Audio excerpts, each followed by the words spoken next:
जो काही व्यवहार झालेला होता तो कॅन्सल करण्यात आलेला आहे।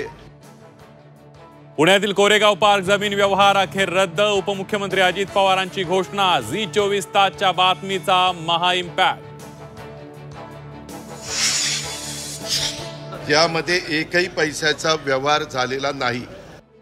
पुणे जमीन प्रकरणामध्ये 1 रुपयाचाही व्यवहार झालेला नाही। अजित पवारांचा मोठा दावा। व्यवहार कसा झाला याची माहिती 1 महिन्यात मिळणार, अजित पवारांचं आश्वासन।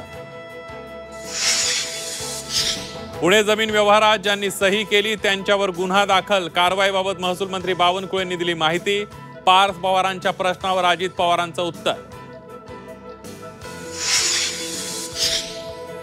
आपल्या नावाचा वापर करून गैरव्यवहार केला जात असेल तर संबंधितांवर थेट कारवाई करा, अजित पवारांच्या अधिकाऱ्यांना स्पष्ट सूचना।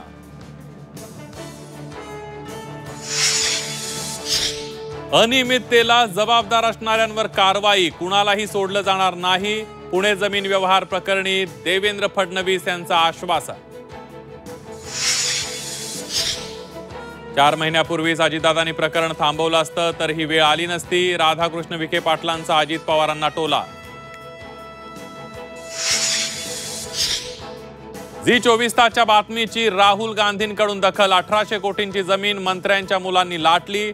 जमीन गैरव्यवहार प्रकरणी राहुल गांधींचं ट्विट।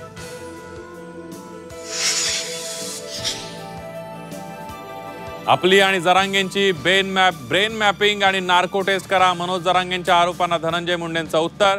खोट्या आरोपात महागात पडतील, मुंडेंचा इशारा। तर नार्को सहित सीबीआय चौकशीलाही तयार, जरांगे पाटलांचं प्रत्युत्तर। मनोज जरांगे धमकी प्रकरणी आरोपींना 12 नोव्हेंबरपर्यंत पोलीस कोठडी। चौकशीतून मोठी माहिती समोर येण्याची शक्यता। आणि कुंभमेळ्यात बिगर हिंदूंकडून खरेदी करू नका, मंत्री नितेश राणे यांचं वादग्रस्त वक्तव्य। राणेंच्या वक्तव्यामुळे नव्या वादाला तोंड।